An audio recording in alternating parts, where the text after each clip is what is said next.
What's going on, guys? Welcome to your 36th C++ tutorial, and in this tutorial I'm going to talk to you guys about something called a multi-dimensional array.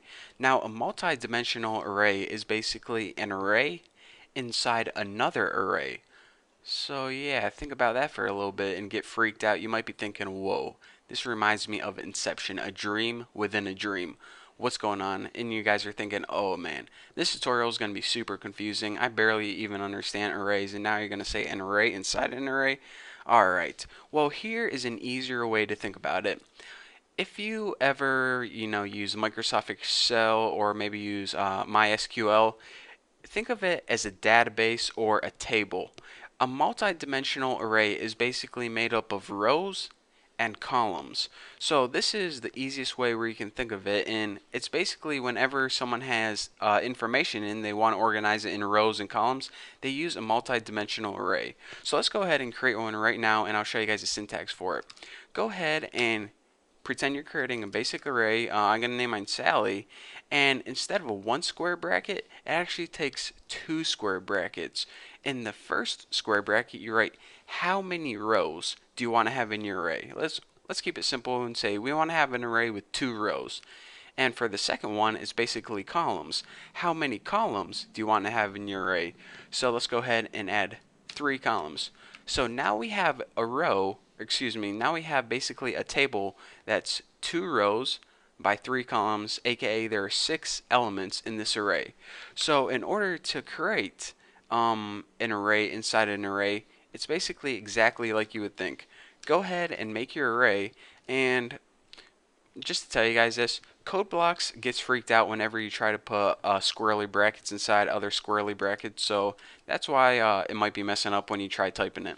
But anyways, go ahead and as the first element in your array, you actually add an array. So let's go ahead and add 2, 3, 4. So check it out. We have an array 2, 3, 4 inside another array, and this smaller array is the first row. So now let's go ahead and make our second row or second array. Add a comma, and like I said, code blocks gets freaked out whenever you try to do it, so it might be weird. But let's go ahead and in this array put 8, 9, and 10. So we basically made 2 different arrays. One array is 2, 3, 4, and the other array is 8, 9, 10.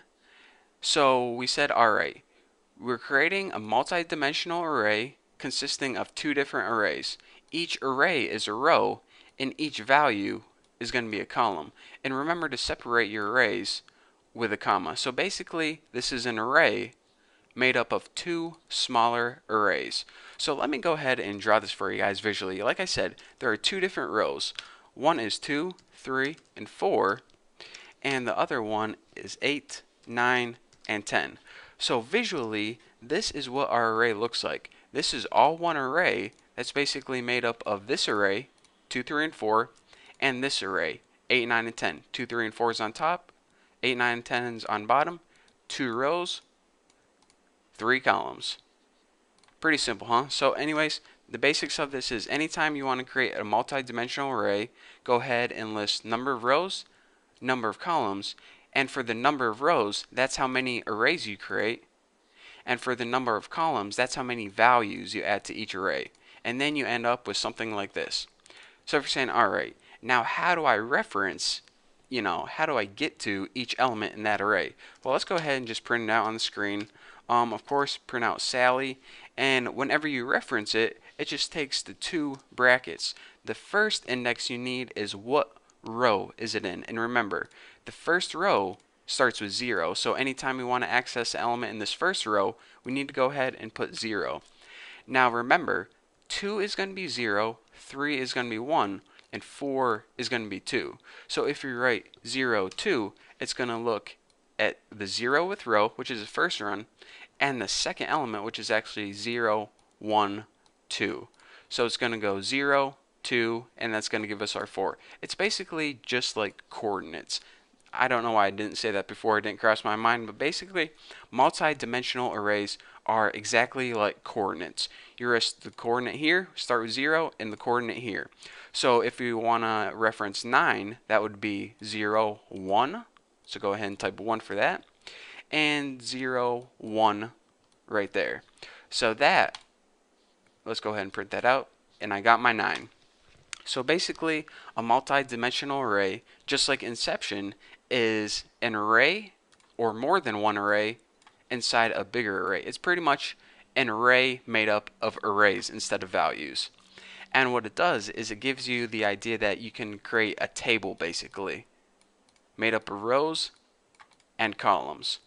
And anytime you want to access one of the elements, you just go ahead and type in the coordinates, which would be the row number and then the column number. And you print it out, and there you go. So if you guys understand this, then you're ready to move on to my next topic. In the next tutorial, I'm going to teach you guys a really simple way to print out a multi-dimensional array. So instead of just having the comment this right here, you have a nice visual of what it looks like.